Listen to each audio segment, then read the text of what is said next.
Loyalty. Stitcher and the brand new Jiggy Jaguar app available in the App Store, jiggyjaguar.us. We are going to go to our next guest here in just a few moments. We're going to bring him in here and get him on the broadcast. We're live on iHeartRadio today, also live on TuneIn, iTunes, Radio Loyalty, Stitcher, and our app is available, jiggyjaguar.us. You can stream the show live, 24/7 replay. There it is. I think we've got our guest with us today. How are you, my friend? I'm doing good. How are you? Pretty good, actually. We've got a fantastic guest with us today. He joins us live here in a broadcast. As we tend to do from time to time, we let the guests do their own introductions here just in case I don't miss anything. Go ahead and give us a brief background on yourself, my friend. Okay. Well, thanks, James. My name is Mark Bowser. I'm President and CEO of Empowering Enterprises Incorporated. Basically, what I do is I'm a writer and a business speaker. And so I'm an author of a book called Sell Success, which I had the honor of co-writing with Mr. Zig Ziglar before he passed away, and that was Fantastic.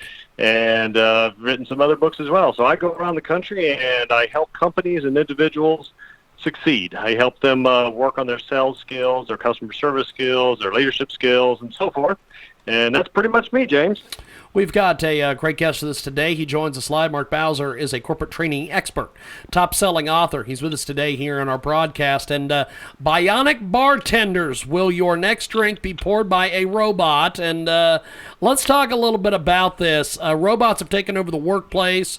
They're taking orders behind the bar. Tell us a little bit about some of these different robot technology evolution here.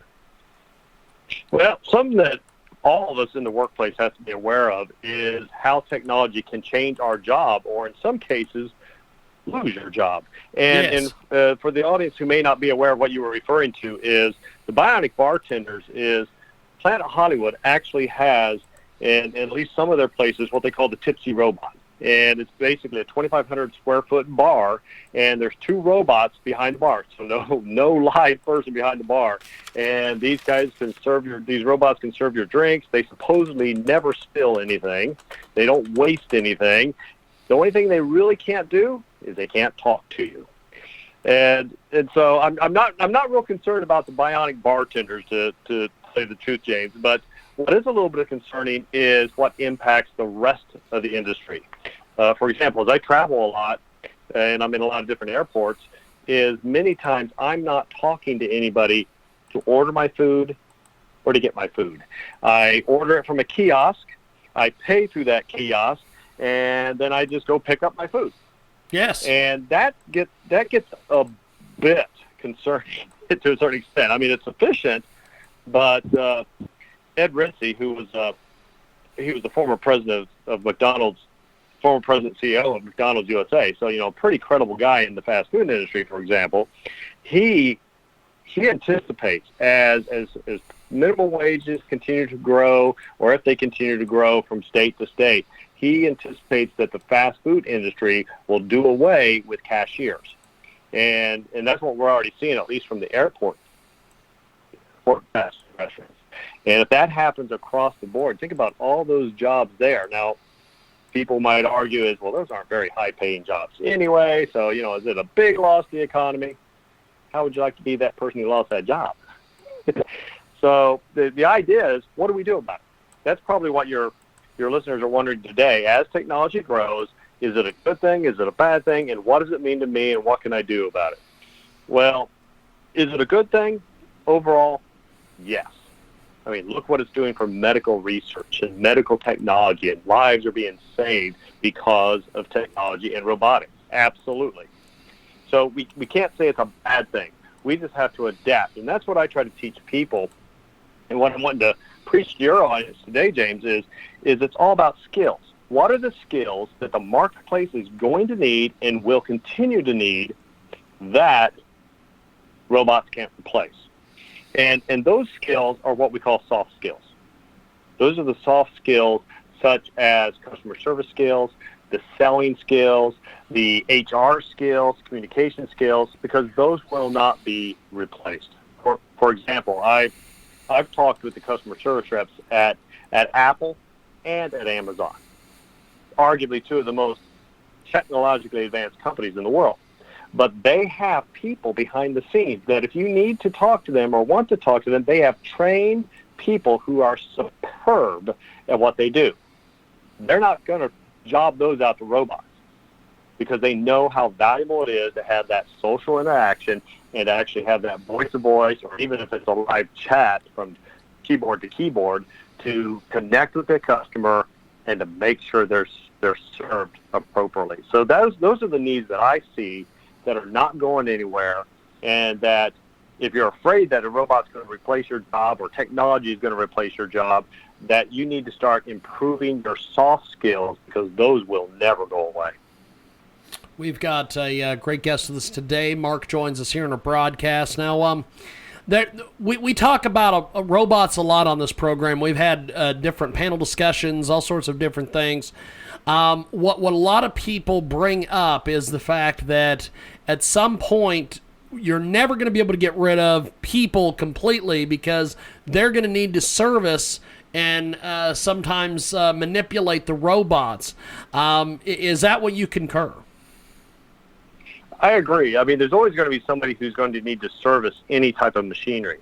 Now, the argument would be is, well, as machinery gets more sophisticated and more stable, there's going to be less mechanic work that's going to be needed. Well, that may be true. That may not be true. Time will tell on that. But there's always going to be people behind the scenes who are going to have to fix the kiosk at the airline counter, at the fast food restaurant. There's always going to be somebody who's going to have to fix that tipsy robot that goes down and spills drinks all over the people at the Planet Hollywood. So that is true. Now, those are more high-skilled jobs. So besides the soft skills jobs we talked about, the other side of the industry that's going to be there is the technical side, the engineers, the information technology folks. Those people are going to be in demand here probably in the next 20, 25 years, and even plus beyond that, just because of the nature of the business. We've got a great guest with us today. Joins us live here in our big broadcast. And Mark, what do you think the future of robots are going to be, just from what you've gathered in research? And I know that you've been on many national talk shows and newspapers and TV. What do you gather from different feedback and things you've gotten from folks? I think that the sky's the limit. Now, I'm not saying that we are that we have AIs that are going to be able to do everything that you see in the movies, for example. Yes. But when you think about it from a communication standpoint, look at our cell phones. Look at our cell phones. The first iPhone came out, what was it, like 2005, something like that? Yes. That's 12 years ago. Think about how our lives have totally changed from a communication standpoint in 12 short years. So we are moving at warp speed, if you will, when it comes to communication, and I don't see that slowing down. And that's going to get even more. And when you get into the technology beginning to build, I can see from a military standpoint that pretty soon we may not even need pilots in our fighter jets, for example, because you look what Amazon's literally seriously considering doing with drones. So you can imagine what we can do with sophisticated drone fighter planes. And so I see that the robotics is here to stay. It's how we adapt and how we make sure that we are marketable that's going to be important. So they won't replace your job as long as you have the skills that are going to be needed for that marketplace. We've got a great guest with us today. He joins us live here in our broadcast. Mark Bowser is with us. He's got an incredible book, Sales Success Motivation from Today's Top Sales Coaches. Tell us a little bit about this book. Let's talk about this book here. Well, this book was a book that was in process for a long time, so it was a labor of love. And what it is we had this concept, my publisher and I, and we began to work on how we can adapt to get the best of the best. Basically, it's the all-star team for salespeople. And so we went out there and we got some of the best. Zig Ziglar, Tom Hopkins is in the book. Scott McCain is in the book. Just name three of them. Now, what I did was I wrote the story. There's a story that weaves this book together, and it's a parable or fable if you want to look at it that way. And the reason for that is people remember stories. We are people of stories. We go to the movies. We watch television. That's what we love to do. And so the idea is, how can we do that in a way that people can still learn a skill? And so we wrap that around sales. And so we have this story that weaves in and out of the entire book. And then we went and got content experts, and Zig wrote a chapter, and I wrote some of the content chapters from my sales experience and so forth, and we weave that into the story. And I will say I am honored that Mr. Ziegler is, hands down, he was the absolute best of the best. He was the best salesperson, best speaker in the world in his prime. And this is one of the last big projects that he actually had a part of before he passed away. And so I am honored that he was part of that. And it took us quite some time to get this book in motion. And so we are thrilled that it is now available and has been available for a number of months and is changing people's sales lives. And so that's what it means for us, is how we are helping people change their lives through selling.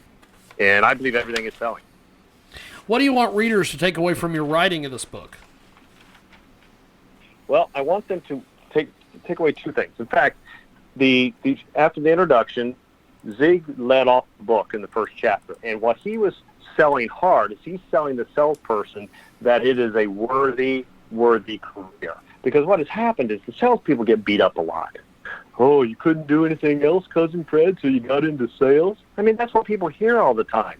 And why does that come about? It comes about for a couple of reasons. There was a terrible play, literally, years ago called Death of a Salesman.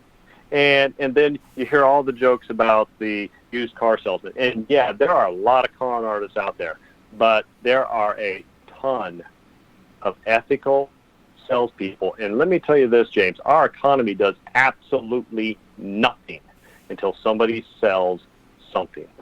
We are able to talk together on the radio today because somebody sold the equipment so that we could actually speak.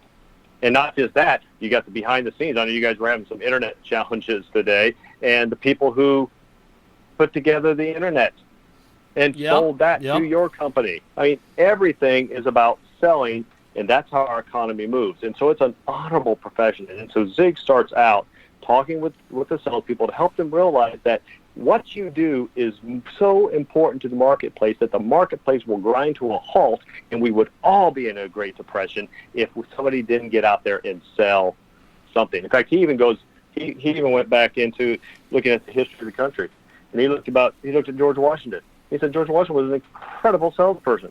I mean, you think about George Washington, General George Washington. Here's what he had to sell. He had to come up to these raw recruits and say, "Hey, I'd like you to join my team. Now, my team, we're going to take on the greatest army and the greatest navy in the history of the world. We're going to take them on. And by the way, I can't pay you if you join my team. Sorry about that." And I mean, think about that. But look what he did. He got these people fired up, motivated for freedom, and they joined his team to where they even walked on a December Christmas morning. Actually, it was Christmas afternoon, when they went across the Delaware. They actually hiked 12 miles up to McConkey's Ferry to do that. Many of them were in rags, and he talked about how they left a trail of blood, and he felt so sorry for those troops who had to do that because they didn't have any boots left. But he sold them on freedom. And so our country started with a salesman, and we have salesmen and saleswomen today who are changing our entire economy. And that's why I get excited about this book, because it changes people and it changes the country. Absolutely amazing. Where can we pick up the book, and how can we get in touch with you? Well, you can get in touch with me at markbowser.com, MarkBowser.com. And you can email me at mbowser@markbowser.com. And the book can be pretty much picked up anywhere. So anywhere that books are sold, if they don't have one on their shelf at the moment, you tell them to order another copy for you. And those of you who love the internet, I'm obviously an Amazon fan based on what I said earlier. I order a lot of stuff on it, probably too much, my wife would say. So that's one of the easiest places to buy stuff is you can just go to Amazon and you can get the book in any type of format you want, whether it's ebook or the physical book or the audio book. Well, they got it all. Well, I appreciate you making time for us today. Thanks for coming on the program, my friend. I really enjoyed the conversation, and we definitely want to have you back because you have provided a lot of information today, and the book is absolutely incredible. Thanks for being with us today, my friend. Thank you, James. I appreciate it. Definitely. Have yourself a wonderful day, my friend.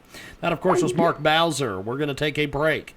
And when we come back, we are going to talk to Mr. Josh Bernstein, the big star, stage and screen Josh Bernstein, coming up here on a broadcast.